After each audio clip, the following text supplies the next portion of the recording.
तीखी बात में आपका एक बार फिर से स्वागत है। आज हम बातचीत कर रहे हैं प्रोफेसर सुब्रमण्यम स्वामी से। प्रोफेसर राघवन ने तो हटा दिया, आप तो प्रोफेसर कह नहीं, प्रोफेसर से नहीं हटाया, मेरे कोर्स को आप पढ़ाने नहीं जाएंगे ना। आप नहीं पढ़ाने आप जाने की जरूरत नहीं है जरूरत है। पर एक बार बता, पढ़ाएंगे भी नहीं आप तो आपके सोर्स क्या है इनकम का? कहाँ से आते हैं पैसे? इतना खर्चा करते हैं, इतने फंक्शन करते हैं, इतना ट्रैवल करते हैं, कोई ना कोई तो दान देता होगा ना आपको? हाँ जरूर, मैं तो पुराना ब्राह्मण तो ही वैसे ब्राह्मण हूँ, मुझे दक्षिणा के बिना तो मैं काम नहीं कर सकता। कहाँ से आती है दक्षिणा? जनता से आती है, लोगों से आती है जिनके पास पैसा है। आप करप्शन के खिलाफ लड़ाई लड़ रहे हैं तो कभी ना कभी आपकी इंक्वायरी भी कराएंगे चिदम्बरम साहब? कभी कभी कितनी इंक्वायरी की है, इसमें कोई कम किया है? मैं इंदिरा गांधी के काल में तो रोज मेरी इंक्वायरी होती थी। आज तो कोई ऐसी बात नहीं है जो मेरे बारे जानते नहीं है। को सब ढूंढ कर भी उनको कुछ नहीं मिला, क्योंकि मेरे जो है आज सारे इस बात में ओपन किताब है आपकी, तो पढ़ ले जो मर्जी, जो हर भाषा में लिखी और मैं कोई छिपाता नहीं हूँ। मैं जो करना है, मैं किसी की दुश्मनी लेना तो ओपनली कह देता हूँ, मैं इसका दुश्मन हूँ, मैं इसके पीछे पड़ने वाला हूँ। आपके जो विरोधी ये भी कहते हैं कि आप क्योंकि आरएसएस से लड़ नहीं सकते, आप आरएसएस के बिहाफ के ऊपर चिदम्बरम से लड़ाई कर रहे हैं, क्योंकि उन्होंने एक सैफरन टेरर नाम जो क्रिएट किया उन्होंने, उसके प्रति आपके बंदूक चला रहे हैं कंधे पे रख के आरएसएस। अरे मुझे तो हिंदू टेरर के सवाल पर चिदम्बरम से लड़ने की आवश्यकता नहीं है, क्योंकि उसमें वो ही लेकर डूब कर मरेगा। क्योंकि पहले हमारी सरकार ने कहा था कि समझौता एक्सप्रेस एलईटी ने की, अमेरिका को कहकर, अमेरिका ने यूनाइटेड नेशंस में कहकर और एलईटी को टेररिस्ट ऑर्गेनाइजेशन घोषित किया।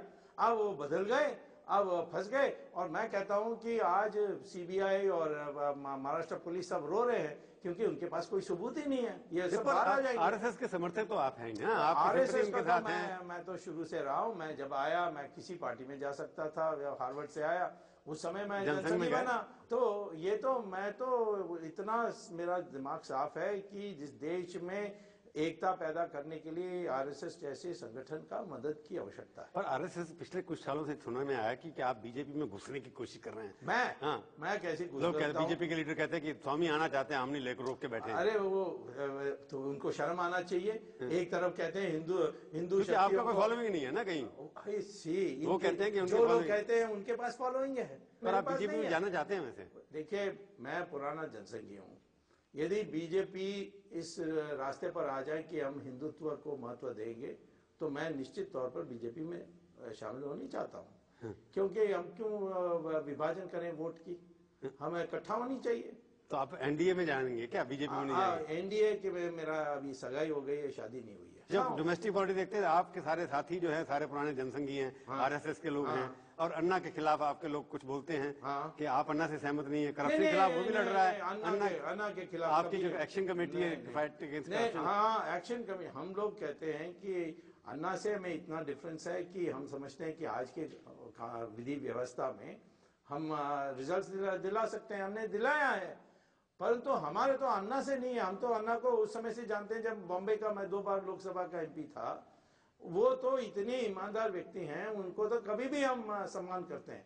लेकिन उनके साथ जो टीम है वो थोड़ा वामपंथी के झुकाव में है, तो मैं इसीलिए मैंने नहीं, आप कहना ये भी तो कह रहे हैं कि आप इसी कानून के अंदर आप करप्शन के खिलाफ लड़ाई लड़ सकते हैं। इसके लिए लोकपाल की कोई जरूरत नहीं है। नहीं, ऐसा नहीं कहा। मैंने कहा लोकपाल जब आएगी आने दो, कुछ और मदद मिल जाएगी। परंतु आज की इसमें भी मैं कर सकता हूँ। आपका भविष्य क्या है सुब्रमण्यम स्वामी साहब? भविष्य में चिंता नहीं, अपना पर्सनल भविष्य। मैं तो भविष्य आपका भविष्य बीजेपी में है, आपका भविष्य आपकी अपनी पार्टी जनता पार्टी में है, या आपका भविष्य मनमोहन सिंह की दोस्ती में है? किसमें है? बीजेपी और जनता पार्टी में फर्क क्या है? बी का फर्क है, कोई फर्क नहीं है। एक मौका मिलेगा तो आपको।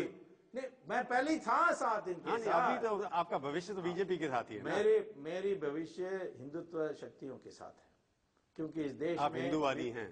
मैं इसीलिए हिंदूवादी हूँ, क्योंकि मैं समझता हूँ कि ये एक धर्म है जिससे हम सबको एक कर सकते हैं। ये तो ट्रेलर है, पिक्चर अभी बाकी है। नहीं, मेरे पास मेरी शक्ति के संग्रह करने में ये एक ही करना। वो तो कोलंबस लेके आ गए आप, पर आपकी पिक्चर अभी बाकी है। आप हमारे स्टूडियो में आए, बहुत बहुत धन्यवाद। तो ये थी आज की मुलाकात। तीखी बात का ये कार्यक्रम आपको कैसा लगा? आप अपनी राय हमें ईमेल के जरिए भी भेज सकते हैं।